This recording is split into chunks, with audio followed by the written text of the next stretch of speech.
Life is so precious, so choose to spend your time that leaves you a valuable memories. Hello and good day, Carmel here. So this is my kind of a day in my life, starting with waking up in the morning together with my family. So anyway, are you that kind of person who always seeks validation from other people? Importante ba nimo ang maistorya sa ubang tao? Well, in my case, as I'm getting older, medyo nausab na po ang ako ang way of thinking, my mindset. Dili na ko mag-uol mga day kung unsay hunahunaon or unsay pagtanaw sa mga tao sa ako. Even if I leave a bad impressions to them, dili na ko mag-uol mga day. Anyway, before ko ma-continue, insert ko sa ning pagkumangkon ko. Kumaw na nihilak na kay di naman siya ka maumugawas day. O napoy usa mga day o dako pugig baba day mawara gani siyang atubangan si mama o iyang apuhan day di jud niya lungan day kay amazing man kay ni nga personality na anya day o kay mao pagay pagkatagpilaw makafeel man din siya nga wala na si mama sa iyang tapad ba. Gyud intang siya musugod nga mawala si mama sa iyang panan-aw ultimo maglahog sa manok, moadto sa sala, moadto sa kwarto, magsunod-sunod yun intang siya. O man mga day nga dili ra jud ko mag-uol day no nga wala koy anak ba kay daghan kay kung pag-umangkon nga mga siaw na jud kaayo. O mao na to mo continue na ta mga dayno. So ako bitaw mga dayno kay dili na ako mag-matter mga day ko. Ang ubang bitong tao no kay ngil ilang paglantaw sa ako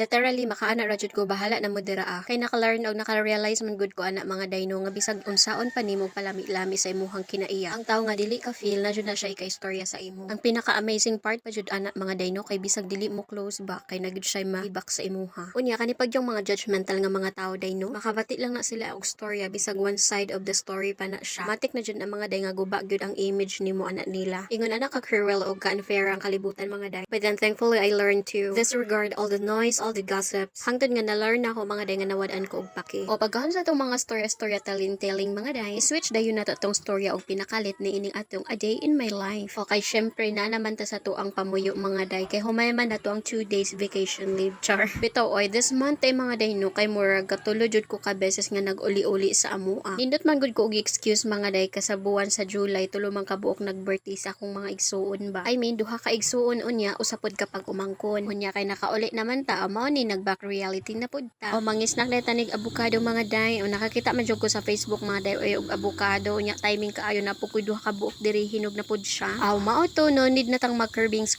ba kay naman pud ta diri ato Dapat day akong plano ani no kay pamahaw kun siya. Unya ang angan naman pud kaayo gibin na naman kog tulo ka buok sa akong bana. Mao ni day nga mintres tantong hinog na siya dili ta ni palangay-langayon day kay basig ukuyo na pud ni siya wala na nung kuy ako. O mao ni resulta day basta wala jud kay uma o sa una day no dili jud ko mairihis ani kay daghan kayo mig ani mangga, avocado, kay mito unsa pa nang matang deha kay daghan makayog tanom ako ang lolo ug lola mga day. Unya sa panahon nga nawala na silang duha wala na pud natin man ang ilahang umaba. Og mao ni karon mga day o dugay na mo pud ko wala nakaadto mga day kay layo man pud ka itong suwara nga bahin. Ni samot pa nga ni puyo na gyud ta og laing lugar mga day. Mao ni malipay na lang jud noon to makakauntag avocado nga dili ato o at least gihatagan pud ta. Anyway, mag-end na tong video, mag-bye-bye na ko og sa mga nitanaw ning contents ko. Maraming salamat.